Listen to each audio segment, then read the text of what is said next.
warahmatullahi wabarakatuh. Alhamdulillahirabbil alamin wa bihi nasta'in ala umuri dunya waddin. Shalatu wassalamu ala asyrafil anbiya'i wal mursalin sayyidina Maulana Muhammadin sallallahu alaihi wa ala alihi wa sahbihi wa man tabi'ahum bi ihsan ila yaumiddin, amma ba'd.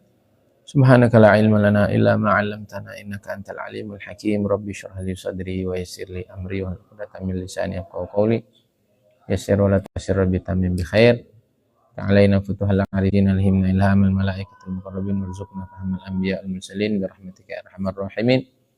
Alhimna marasyid umurina a'idna min syururi anfusina min sayyiati a'malina kunna wa la takun alaina. Allahumma antas sahib fis safar wal khalifatu fil ahli wal mal.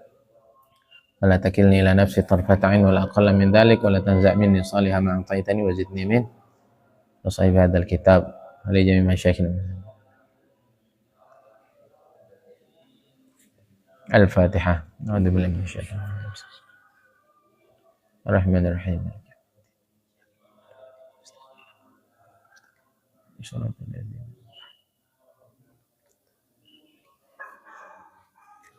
Bismillahirrahmanirrahim.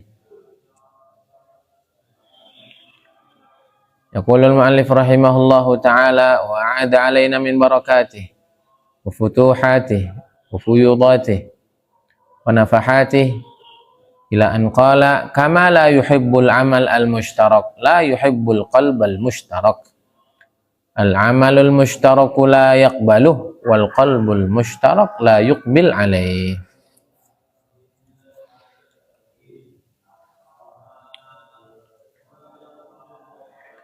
Sebagaimana Allah tidak menyukai amal yang tidak murni untuknya, dia juga tidak menyukai hati yang tidak murni untuknya.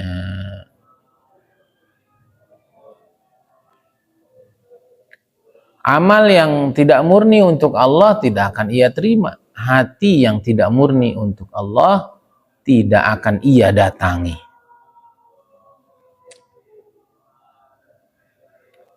Nah, bahasa mudahnya hari ini tuh hati itu adalah alam bawah sadar, sesuatu yang sudah terpatri, sesuatu yang sudah tersistem di dalam diri kita, yang nggak perlu kita pikir dia muncul. Biasa dibilangin susah nyari duit sama orang tua kita, terus ada orang bilang nyari duit gampang, langsung ada sinyal ding ding ding ding, gampang dari mana? Orang yang lahir dari keluarga Muhammadiyah seumpama, nggak boleh nyebut merek, ntar di ban. Kemudian ngelihat ada orang kunut langsung gini, itu spontan. Nah, itu namanya hati, alam bawah sadar, nggak perlu diperintah, dia udah ada sistemnya, udah ada. Orang yang sudah terbiasa tadkhin, biasa ngerokok, ya, ada pengajian tuh makruh tuh, bahkan lebih beratnya ulama haram sumpah. Dia langsung nggak terima, dia nggak pakai ini tapi pakai ini. Enggak, orang enak. Kiai-kiai saya juga ngerokok sumpah. Maka untuk sampai ke Allah, untuk Allah mau memberikan anugerah-anugerah istimewanya ke hati kita tuh, hati kita isinya mesti hanya Allah. Nah, ini sederhana saja, sederhana saja. Kenapa hari ini orang susah untuk serius ke Allah, susah untuk membangun akhirat? Karena hatinya belum ke sana, udah gitu aja.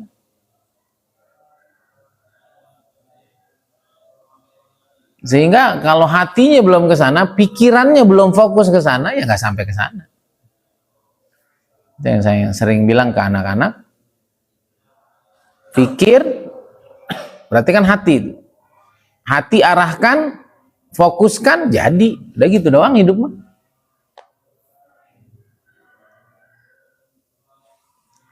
Fokuskan pengen nikah seumpama, atau arahkan pikiran untuk mau nikah.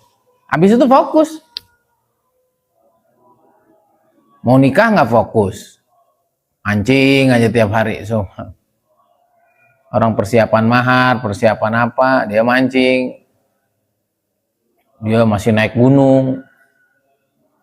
Masih udah 3 hari lagi nih, ntar lagi mau lamaran loh. Santai aja. Ternyata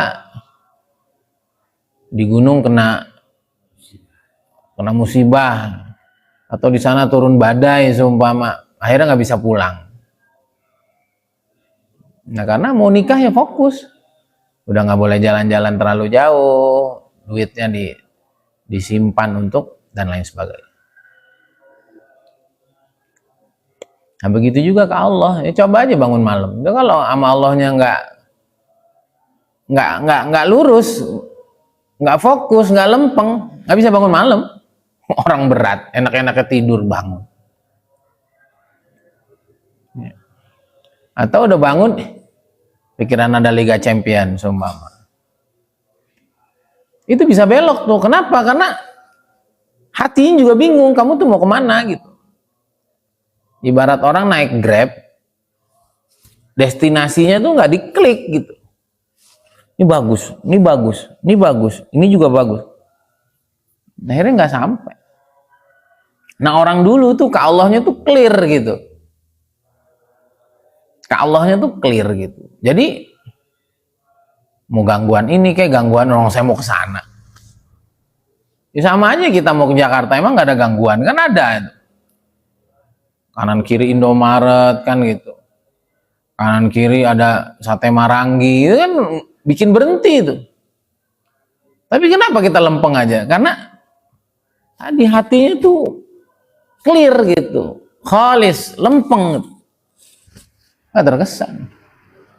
Nah, karena hati kita tuh belum lempeng ke Allah, jadi semua itu jadi gangguan gitu. Ngantuk jadi gangguan, maksiat ini itu jadi gangguan. Padahal di kehidupan nyata, kalau hati kita sudah fokus, pikiran kita sudah fokus, nggak ada apa-apa.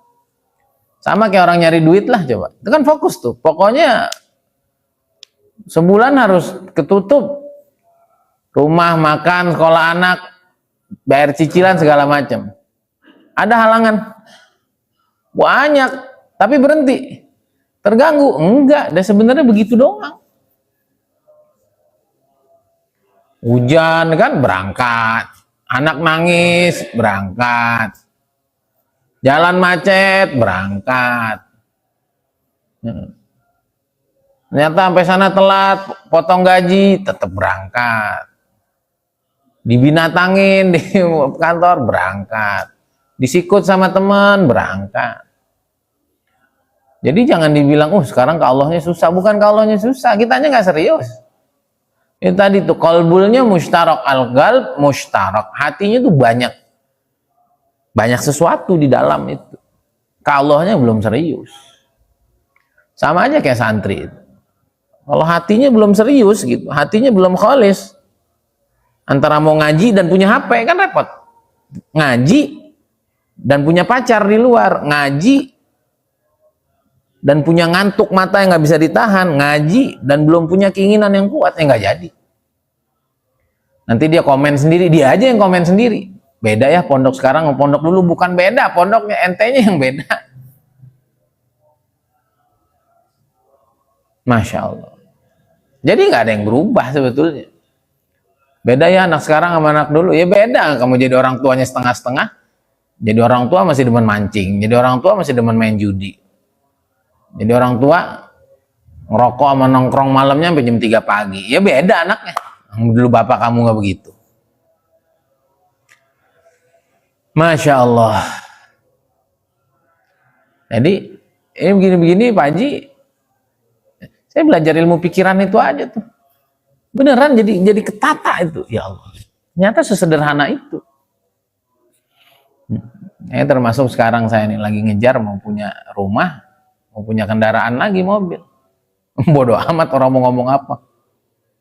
Oke, nggak kenal waktu lu ini dijalanin itu. Lah emang saya mau beli rumah? Lalu kan nggak tahu. Nah kita sering berhenti gara-gara orang ngomong. Ngapain? Iya. Kita sering berhenti gara-gara orang ngomong. Orang itu kagak tahu yang kita tuju, yang kita urus. Ya biarin aja. Nah kalau dulu kita terganggu, sekarang enggak. Kita punya tujuan. Kita punya tujuan sebelum 40 tahun semua urusan dunia udah rapi. Biar nanti 40 ke sana tancep gas. Nah, nanti yang ngomong-ngomong sekarang baru tahu, oh ternyata itu tujuannya. Udah biarin aja. Tadi saya mau berangkat ke sini, ada tukang gorengan baru yang jual kakek-kakek. Mungkin umurnya udah 60 lebih. Yang saya sering lihat kalau lewat itu udah lemah di depan rumah. Sekarang nungguin gerobak gorengan. Kenapa coba? Ya karena nggak kebayang kalau bakal begitu, dan di usia tua masih perlu biaya. Maka ya kita tuh lempeng aja sama tujuan kita masing-masing. Dijaga hatinya ini, artinya fokusnya. Maunya apa sih? Yang bikin kita bingung itu kita nggak ngerti maunya apa gitu. Kalau ngerti maunya apa nggak akan bingung. Ya itu tadi, maunya ke Jakarta jelas, titiknya jelas, nggak akan bingung. Arah tolnya udah pasti kepilih. Kalau mau naik travelnya juga pasti kepilih. Ada apapun gangguan di jalan tetap terabas. Jadi nanti sampai akhirat lalu kita beralasan bahwa ini susah, ini sulit, zaman akhir beda gini gitu. Bukan, kata Allah, kamunya nggak serius. Karena as-saqi baqi, yang ngasih minum itu Allahnya itu masih ada. Jadi sama, nggak ada bedanya. Nah, itu orang seperti Habib Umar yang masih ada. Kenapa? Karena beliau tahu fokusnya apa. Nah, maka kita udah nggak usah banyak ngurus orang, urus aja diri sendiri. Diri kita belum benar. Tanya ke diri kita mau kemana, sama Allah itu mau sampai apa makomnya, sama Nabi itu mau sampai apa, di dunia ini peran pentingnya mau jadi apa. Lempeng aja, tutup telinga, nggak usah tolah-toleh, insya Allah sampai. Itulah Rasulullah SAW. Orang Mekah marah kayak, orang Madinah marah kayak, seluruh dunia marah kayak.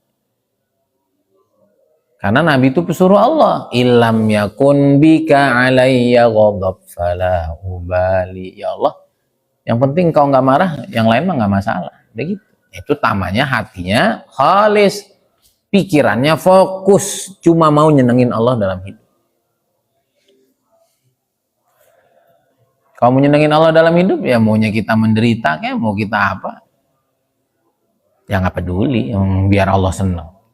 Yang lain kalau hidup nih biar kita seneng, ya udah, ada masalah galau. Ini penting ini.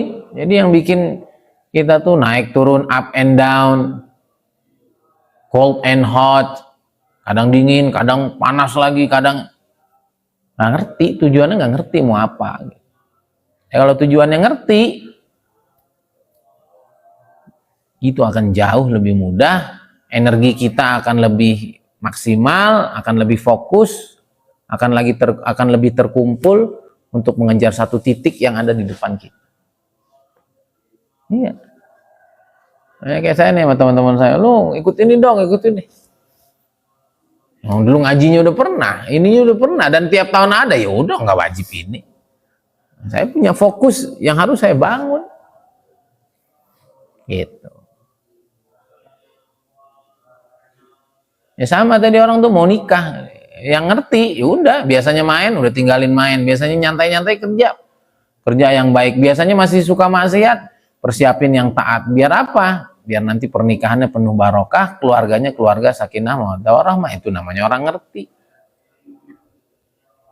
Kata temennya, lu udah gak asik lu udah gak suka nongkrong lagi, lu gak asik lu gini, lu jadi semangat gitu kerjanya, lu jadi taat gitu. Dia gak peduli, karena dia punya satu titik pikiran yang dia fokuskan, saya akan membangun rumah tangga yang terbaik dalam segala segi. Nah kalau punya pikiran gitu ya tenang aja.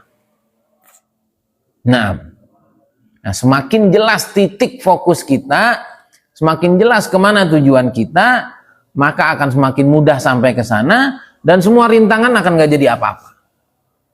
Nah, kok titik ini gak jelas, Itu tadi mau ke Jakarta nggak jelas mau ngapainnya, titiknya mana, berhenti McD, berhenti Roti O, berhenti Sate Marangi, berhenti Cibiuk, ya orang semuanya nikmat. Nah, kita sering begitu ya, sama Allah tuh nggak serius, akhirnya nyangkut maksiat sana, nyangkut maksiat sini, dan lain sebagainya. Ya, jadi Allah nggak suka amal yang ada niat-niat selain Allah. Itu cuman amal loh, amal itu kan sesekali, amal itu sesekali. Nah, wadahnya amal adalah hati, begitu juga amal yang sesekali aja Allah nggak terima kalau ada niat-niat yang lain, apalagi hati yang ada fokus selain Allah. Tadi itu pikiran bawah sadar tujuan hidup ada selain Allah. Allah nggak mau merapat ke sana. Allah nggak suka hati yang begitu. Gimana memfokuskan ke Allah? Ya gampang, seperti Nabi Muhammad SAW, fokusnya nyenengin Allah, nyari ridho Allah Subhanahu wa ta'ala. Maka ketika ketemu istri, apa yang Allah mau? Untuk kita memperlakukan istri dengan baik, gitu. Ketemu anak, lagi kondisi susah, apa yang Allah mau? Lagi kondisi senang, apa yang Allah mau? Lagi kondisi punya duit, apa yang Allah mau? Lagi nggak punya duit, itu doang.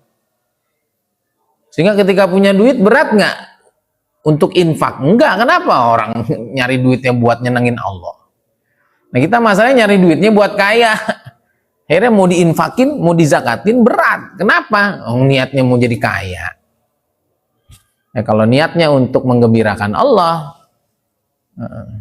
nggak punya duit, sabar dan tawakal, merengek-rengek di hadapan Allah, atau bahkan ridho dan syukur. Pas punya duit, berbagi dengan mudah. Ini penting ini. Kalau nggak pasti berat itu. Beratnya dari mana coba? Dari sini. Sini tuh apa ya? Ini kayak navigasi gitu. Navigasinya arah ke sana, atau tuh kita belok, itu bingung itu navigasi. Atau kadang-kadang dulu saya pernah di Malaysia tuh ya, kalau nggak salah pakai Waze itu, atau pakai Google, dia nyuruh kita lurus, kita belok kanan. Dia nyuruh kiri, kita malah kanan lagi. Bisa ngomel tuh Google, kamu ini gimana? Katanya mau ke sana, saya arahin ke sana, kamu malah ke sana. Nah, kurang lebih begitulah, hati kita tuh bingung gitu. Lah, kamu kan nyari duit buat kaya, tapi ngedenger hadis, siapa yang menahan hartanya dari dizakati dan sebagainya maka akan hancur. Kan jadi ruwet itu. Pengetahuannya mengajarkan ini, tapi install aplikasinya, install softwarenya, isinya adalah harus pelit. Karena nyari dunianya buat dikumpulkan untuk kaya dan lain sebagainya. Jadi itu yang bikin ruwet itu. Padahal kalau sedari awal navigasinya adalah mengarah untuk nyenengin Allah, untuk memberi manfaat sebesar-besarnya dengan uang yang dipunya, maka ketika uang ini datang ya dia nyantai aja. Kenapa? Karena navigasinya searah gitu. Ya. Maka Allah pernah berfirman kepada Nabi Daud, ya Daud, tahirli baitan askunuh, sucikanlah rumah tempat aku tinggal. Maksudnya hati. Al-qalbu arsyur rahman, dalam sebuah hadis, sungguhnya hati itu adalah tempat Allah singgah.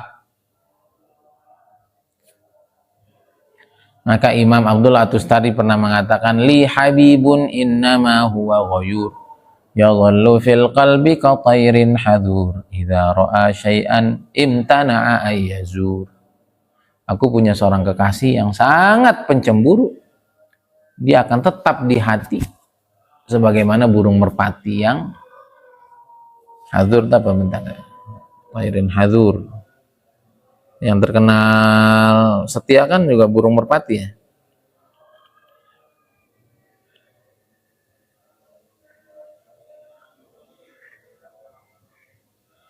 Tayrun hadur.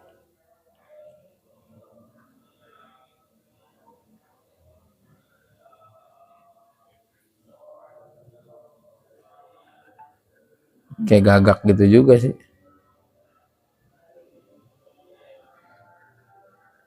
Ya, merpati lah atau apa gitu. Burung yang sangat setia. Idza ra'a syai'an imtana'a ayyazur li habibun innama huwa ghayur yazallu fil qalbi kat-tayri hadur at-tayrin hadur. Idza ra'a syai'an imtana'a ayyazur. Pencemburu seperti burung yang sangat setia kepada pasangannya, kalau dia melihat ada sesuatu selain dia di dalam hati itu, maka dia nggak mau singgah. Masya Allah. Nah ini kalau kita bahas pakai bahasa tasawuf tinggi sekali. Nah, kita pakainya bahasa kekinian aja. Alam bawah sadar, fokus yang jelas. Titik fokus yang satu. Nah, amal itu menjadi buruk kalau dimasuki 3 hal. Pertama, riya. Yang kedua, ujub. Yang ketiga, minta balasan. Ya, amal kita ini kan kita sebagai hamba. Amal kita ini apa? Kita ini sebagai hamba. Ini kayak hamba aja, kayak hamba sahaya, nggak punya duit, nggak punya status dirinya. Apa yang dia kerjakan? Untuk apa? Ya, untuk tuannya aja. Dia punya kepentingan apa? Nggak ada. Dia maunya main ke pasar malam, tuannya nyuruh ke pasar, dia ke pasar. Dia nggak punya apa. Ini riya, pengen dilihat orang, ujub, ngerasa ini miliknya, bangga dengan apa yang Allah titipkan, ingin pamer di hadapan orang, merasa lebih hebat. Yang ketiga, berharap balasan. Ya. Berharap balasan. Orang nikmat Allah aja belum disyukuri, belum dibayar, minta balasan. Sholatnya nggak khusyuk, maksiatnya jalan, kata Allah, ngapain kau minta balasan?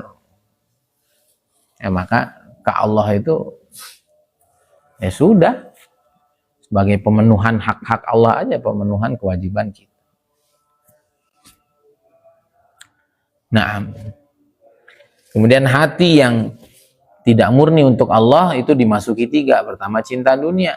Apa maksudnya dunia? Apa aja yang mencelakakan dunia akhirat, nggak menguntungkan di dunia dan tidak menguntungkan di akhirat, itu dunia. Yang kedua, hubbul khususiyah, suka kepada fasilitas-fasilitas khusus, fasilitas-fasilitas VIP. Ya, di dunia ini maksudnya pengennya disebut, pengennya tersorot, pengennya diakui, pengennya jadi orang berpengaruh, tapi berpengaruhnya bukan untuk Allah, ya mau keren-kerenan dia aja. Yang ketiga, mencari nikmat-nikmat ukhrawi. Ini kata beliau, semuanya menciderai keikhlasan seseorang yang tujuannya hanya untuk Allah, dan itu menurunkan dia dari derajat tauhid yang istimewa.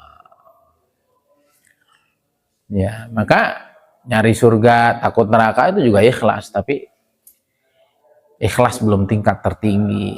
Ya, ikhlas tingkat tertinggi itu sudah semuanya dilakukan hanya untuk Allah, dan di puncak itulah orang itu akan hilang kegalauannya. Kenapa? Ya karena hidupnya hanya untuk mengabdi saja kepada Allah Subhanahu wa Ta'ala. Kemarin tadi malam ya saya diobrolin sama orang panjang, dicurhat.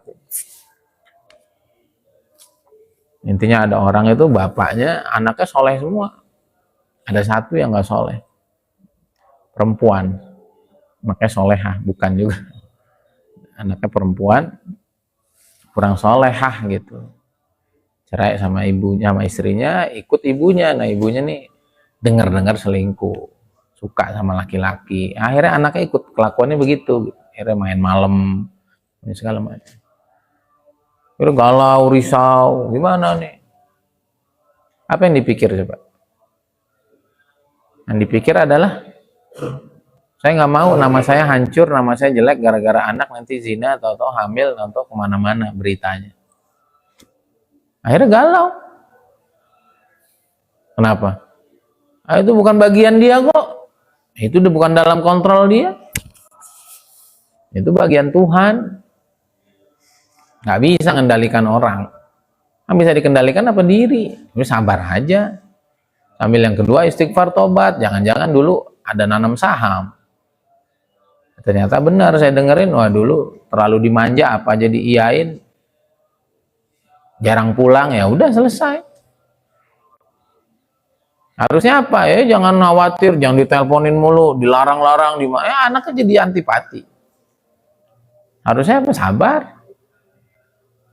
Yang kedua doa diperbanyak, minta ampun sama Allah, tobat.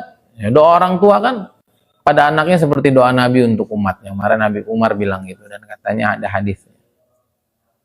Itu. Kemudian yang keempat, ya lakukan aja yang terbaik.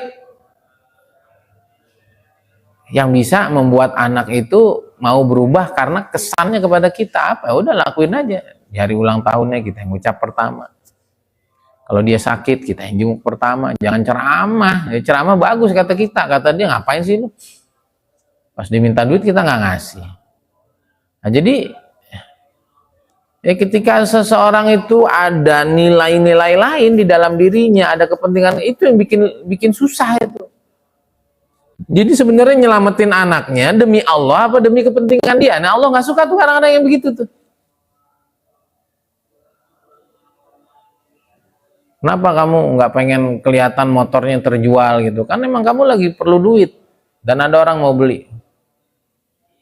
Kan itu, saya kan orang terpandang, masa saya ntar jalan kaki gini-gini? Ya itu nggak penting. Nah itu orang tuh suka begitu gitu. Ada pertimbangan-pertimbangan yang nggak syar'i. Nanti apa kata orang, nanti saya gimana, nanti nggak usah gitu. Padahal yang Allah mau saat itu adalah dia sabar. Yang kedua kali introspeksi diri ke dalam. Yang ketiga kali doa. Yang keempat kali lakukan yang terbaik. Yang buat anak itu hatinya tersentuh, ikram. Ambil hatinya di momen-momen penting dalam hidupnya. Ini enggak, gusar sana, gusar sini, tanya sana, tanya sini. Jawabannya ada dalam dirinya. Yang kedua anak dipaksa-paksa, yang ketiga mau dipaksa nikah, ya malah makin benci. Itu kenapa tuh? Kenapa bisa ruwet begitu? Karena tadi tuh di dalam hatinya ada kepentingan lain. Mau jaga nama baiknya, jaga nama baik dari dulu, bukan sekarang. Gitu. Mau jaga kepentingan ininya, kepentingan itu yang bikin ruwet. Jadi kalau yang dijaga itu apa yang Allah mau dalam kondisi itu selesai. Nah untuk menemukan itu harus hilang egonya, harus hilang dirinya. Udah nyenengin Allah, entah juga Allah balikin semua. Nah ini pentingnya kita punya fokus yang satu, Allah Subhanahu wa Ta'ala. Nah, nanti kalau sudah demikian, maka nanti Allah Subhanahu wa Ta'ala akan membimbing hati ini. Kenapa? Menujunya ke Dia. Kita menuju ke satu tempat aja, yang punya tempat nggak akan ngusir kok. Ya nggak? Dia akan terima kasih Pak Ustadz mau menyempetin datang kemari. Masa kita datang ke Allah, Allah usir kita. Masa kita datang serius ke Allah, lalu Allah tidak tuntun tangan kita. Lalu Allah SWT tidak bimbing langkah kaki, nggak mungkin. Nah, kita ini belum terbimbing secara utuh, karena kita ke Allahnya main-main, tidak serius, buyar, rancu, nggak jelas, samar, nggak pasti. Kalau itu dipastikan, nggak ada Allah nggak nolong hambanya, nggak ada Allah nggak ngasih jalan. Yang ada adalah hambanya belum datang kepadanya dalam keadaan serius. Hadza wabillahi taufiq, semoga manfaat. Subhanallah wa bihamdika, asyhadu an la ilaha illa anta, astaghfiruka wa atubu ilaik. Assalamualaikum warahmatullahi wabarakatuh.